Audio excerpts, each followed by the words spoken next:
පත්තිනි දේවී උදෙසා පුද පූජා පවත්වන තවත් ප්‍රබල හස් කම්මැති ස්ථානයක් තමයි ලග්ගල පල්ලේගම පිහිටා ඇති කිරියම්මා උල්පත. කාලයකට පෙර සැඟවී තිබුණු මේ කිරියම්මා දියවුල්පත අද වෙනකොට බෞද්ධයන්ගේ විශේෂ වැඳුම් පිදුම් ලබන ස්ථානයක් බවට පත්වෙලා තියෙනවා. විශේෂයෙන්ම දරුපල් ලබා ගැනීමේ චේතනාවෙන් මෙම ස්ථානයට බොහෝ බැතිමතුන් පැමිණෙනවා. ඉතින් මං අද යන්න හිතුවා මේ පිළිබඳව සත්‍ය තොරතුරු සොයා බලන්න. අද මම මාතලේ සිට රිවස්ටන් හරහා තමයි ලග්ගලට පිවිසෙන්නේ.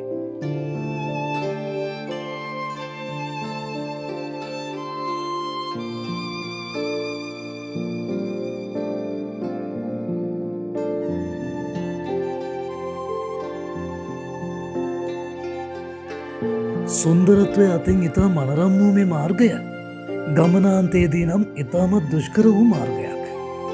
මෙම මාර්ගයේ දවසටම ධාවනය වන්නේ බස් රථ දෙකක් පමණයි. කඳුපල්ලන් අතරට මැතිවෙන මාර්ගයක් නිසා තමන්ගෙම වාහනයකින් ආවත් ප්‍රවේශමෙන් වියපදවන්න මතක තබා ගන්න.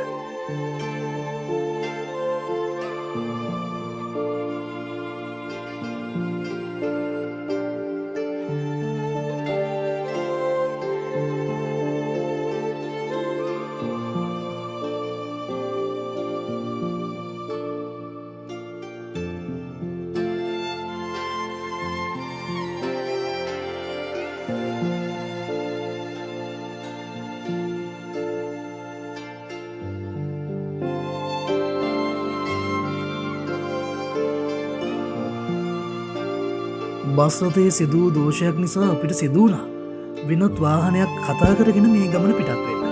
මම කිව්වනේ මේ මාර්ගය දුෂ්කරයි කියලා. ඉතින් තව බස් එකක් තියෙන තව ගොඩ වෙලාවකට පස්සේ. ඒ වගේම මේ මාර්ගයේ ගමන් ගන්න වාහනයක් හොයාගන්න එකත් ලේසි පහසු නැහැ.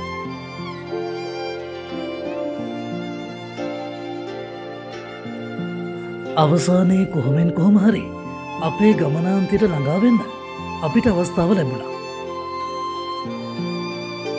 දැන් ලග්ගලින් බැහැලා කිරියම්මා උල්පත හොයාගෙන යන ගමේ තමයි ඉන්නේ. ඉතින් කිරියම්මා උල්පත දාලා තියෙනවා. අපි ඒ පැත්තට යමු. පොඩ්ඩක් දුෂ්කර වුණාට ගමන. හැබැයි අපි ආසාවෙන් යන ගමන. ඉතින් අපි ගිහිල්ලා බලමු කොහොමද මේ තැන සහ මේ තියෙන තැනේ මොනවද මොනවගේ හාස්කම් සිද්ධ වෙන්නේ කියලා අපි ගැන කතා කරමු. මේ ගම්මානය දාගැවිල්ල කියලා තමයි හඳුන්වන්නේ. ඈත අතීතයේ සිටම මේ ගම්මානයේ මිනිසුන් අති ප්‍රබලවම විශ්වාස කරනවා මේ පත්තිනි මෑණියන් වැඩසිටින පින්මක් කියලා. ඒකට බොහොමයක් ખાસකම් මේ පින්බිමේ ගැබ් වෙලා තියෙනවා.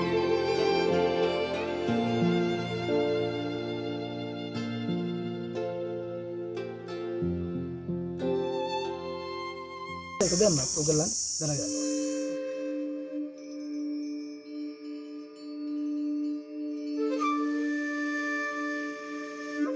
මේ උල්පත ඉරහඳ පැතිදා සිට මේ දක්වාම මේක පැවතගෙන එන උල්පතක්.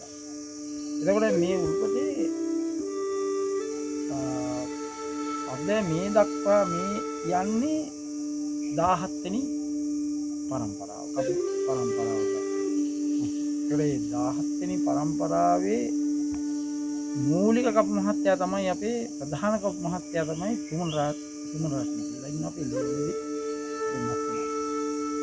එයාගේ කියමන් විදිහට මේ ස්ථානය ඉරහඳ ප්‍රතිදා සිට මේ දක්වාම මේ උල්පත මේ විදිහටම තමයි තිබිලා තියෙන්නේ. මේක හිඳිලත් නැහැ.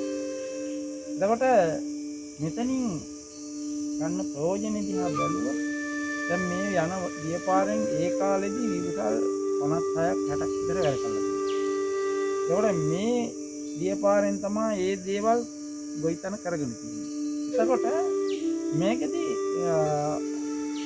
දැන් පරණිම කාලේ මේ ගලට තමයි කියන්නේ යහංගල කියලා තමයි කිව්වේ. මේ කියන ගල තමයි යහංගල. එතකොට මේ වගේ යහන් එහෙම හදලා තිබිලා නෑ ඒ කාලේ. කපු මහත්තයා ගොයන් කපන කාලෙට මෙතෙන්ට ඇවිල්ලා මේකේ බුලත් අස්ලි කියලා කපු මහත්තයයි එයාට එන මේ අතවරකාරයයි දෙන්න අපි හිතමුකෝ ගොයන් කපන්ට දෑක් ඇති 50ක් ඕන කියලා.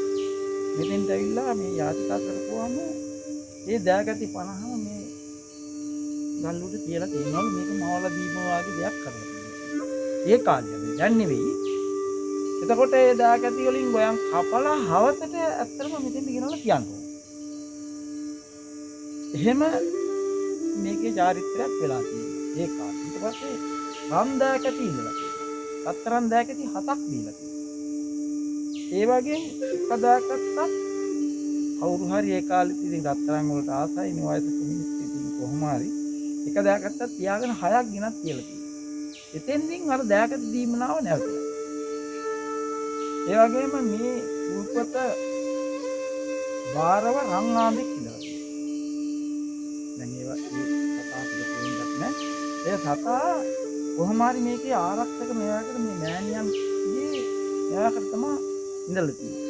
එතෙන්දී මේ සතා මේ මුස්ලිම් කෙනෙකුගේ කියමුණාවකට ඒ සතා මේ ගම්වල මේ ළඟ දාගැවිලි කියලා ගමක් තියෙන ඒ ගම්මේ කට්ටිය ඒ සතා මේ කොහොම හරි මරලා කාලා තියෙනවා. රත්තරන් ගන්න ඕනේ ඉඳ තමයි මේක කරේ.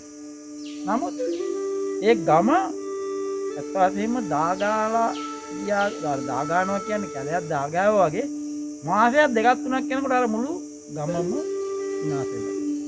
ඉතින් මේ කරපු විපතට ඒ කියන්නේ ඒ වාගේ මෙතන ඒ කාලෙ විතර මේ හාස්කම් තිබිලා තියෙනවා.